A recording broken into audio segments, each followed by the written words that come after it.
ಅಂದ್ರೆ ರಾತ್ರಿ ಹೊತ್ತು ಓಡಾಡ್ಬೇಕಾದ್ರೆ ದುಷ್ಟ ಶಕ್ತಿಗಳು ಬರ್ತೇ ಇದ್ವಿ. ಎಷ್ಟು ವರ್ಷ ಕಟ್ತೀರ ಚಿಕ್ಕ ಇಲ್ಲ ನನಗೆ ಗೊತ್ತಾಯ್ತು ಎಕ್ಸ್ಪೀರಿಯನ್ಸ್. ನೀವು ಇಷ್ಟು ದಿವಸ ಗಿಲ್ಲಿ ಇದ್ರು ಆ ದುಷ್ಟಶಕ್ತಿ ನಿಮ್ ಪಕ್ಕ ಇದ್ರು ನೀವ್ ಯಾಕೆ ಬಚಾವ್ ಆಗಿದ್ದೀರ ಅದು ಗೊತ್ತಾಯ್ತು. ನೀನ್ ದುಷ್ಟ ಶಕ್ತಿನೇ. ದುಷ್ಟ ಶಕ್ತಿ ದುಷ್ಟ ನೀನು. ಅದು ಇಲ್ಲಿ ಗಂಟ ಬರ್ತದೆ, ಒಳಗಡೆ ಪ್ರವೇಶ ಮಾಡೋದಿಲ್ಲ. ಅದಕ್ಕೆ ನಾನು ಆರಾಮಾಗಿರೋದು.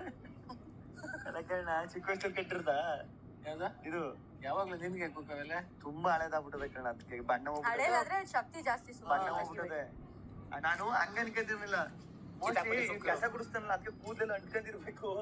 ಇಲ್ಲಿ ಮ್ಯಾಟ್ ಮೇಲೆ ಇರೋ ಕೂದಲು ಅನ್ಕೊಂಡಿದೆ. ಗಂಡಸಿರು ಕೂದಲು ಬೇಕು ಅಂತಾನೆ ಹಾಕಿರೋ ಕೂದಲು ನಾವು. ದೊಡ್ಡವರು ತಲೆ ಕೂದಲು ದೊಡ್ಡವರು.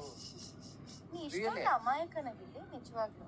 ಎಷ್ಟು ಅಲ್ಲ, ಅಮಾಯಕ ಅಲ್ಲ, ಅವನು ತುಂಬಾ ಬುದ್ಧಿವಂತ. ಅವ್ನು ಇಲ್ಲಷ್ಟೇ ಮಾತಾಡ್ತಾನೆ, ಆಚೆ ಹೋದ್ರೆ ಸೈಲೆಂಟ್ ಆಗಿರ್ತಾನೆ. ಅವನೊಂದು ಮಾತು ಬರಲ್ಲ. ಒಂದು ಮಾತಾಡ್ಬೇಕಂದ್ರೆ ಅದಕ್ಕೆ 10,000 ಚಾರ್ಜ್ ಆಗುತ್ತೆ. ಒಂದು ಮಾತಿಗೆ 10,000. ಇಲ್ಲೇ ಮಾತು ಎನರ್ಜಿ ಹಾಳು ಮಾಡ್ಕೊಳ್ಳಲ್ಲ. ಹೊರಗಡೆ ಹೋದ್ಮೇಲೆ ಕೆಲಸ ಇಲ್ದಂಗ್ ಮಾಡ್ಬಿಡ್ರಿ ಎಲ್ಲ ಸೇರ್ಕೊಂಡು. ಸರಿಯಾ? ಎಷ್ಟು ಕೋಟಿ ಸಂಪಾದನೆ ಮಾಡಿದ್ದೀವಿ ಅಯ್ಯೋ, ಒಂದು ಕೋಟಿ ಮಾತು ಸಂಪಾದನೆ. ಎಷ್ಟೆಂತ ಕಾರ್ ಕೋಟಿ ಸಂಪಾದನೆ ಮಾಡಿದ್ರೆ ಮೇಡಮ್ ಅಣ್ಣ. ಹೇಳ, ಒಂದ್ 100 ಕುರಿಗೆ ಬಂಡವಾಳ ಎಷ್ಟು 100 ಕುರಿ ಅಂದ್ರೆ ಒಂದ್ ಆಯ್ತು. ಒಂದ್ 25 ಲಕ್ಷ ಅಂತ ಅನ್ಕೊಳ್ಳಿ. 45 ಲಕ್ಷ 100 ಆಯ್ತು. ಕುರಿಗೆ 100 ಕುರಿ ಅಂದ್ರೆ ಬಂಡವಾಳ ಎಷ್ಟ? ಇರಪ್ಪ. 45 ಲಕ್ಷ ಆಯ್ತು. ಹೇಳಿ ನೀವು. ಒಂದ್ ಸಾರಿ ಎಲ್ಲ ಹುಟ್ಟಿಲ್ಲ ನೋಡಿದ್ಯಾ? ಅದು ಹಿಂಗ್ ಬರ ನಾನು ಉಡ್ಕೊಳ್ಬೇಕಂತ ಎಷ್ಟೊಂದ್ಸಲಿ ಪ್ಲಾನ್ ಮಾಡಿದೀನಿ ಗೊತ್ತಾ, ಬಟ್ ಆಗಿಲ್ಲ ನನಗೆ ಉಡ್ಕೊಳಕ್ಕೆ.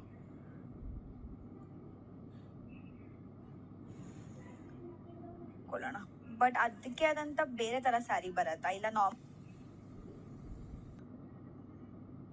ಅಂಡ್ ಫುಲ್ ನೀ ಸಣ್ಣ ಇದ್ರೆ ಅಂತೂ ಕುರ್ಗೀಸ್ ಲೈಕ್ ಆ ಸ್ಟೈಲ್ ತುಂಬಾ ಚೆನ್ನಾಗಿ ಕಾಣಿಸುತ್ತೆ. ಸಣ್ಣ ಇರ್ಬೇಕು, ಹೈಟ್ ಇರ್ಬೇಕು. ನಿಮ್ ಕಡೆ ಎಲ್ಲ ಫುಲ್ ಹೈಟ್ ಇರ್ತಾರೆ, ಫೇರ್ ಇರ್ತೀರ. ನೀನ್ ಪೋಕ್ ತಿಂತೀಯ ಅಲ್ವಾ?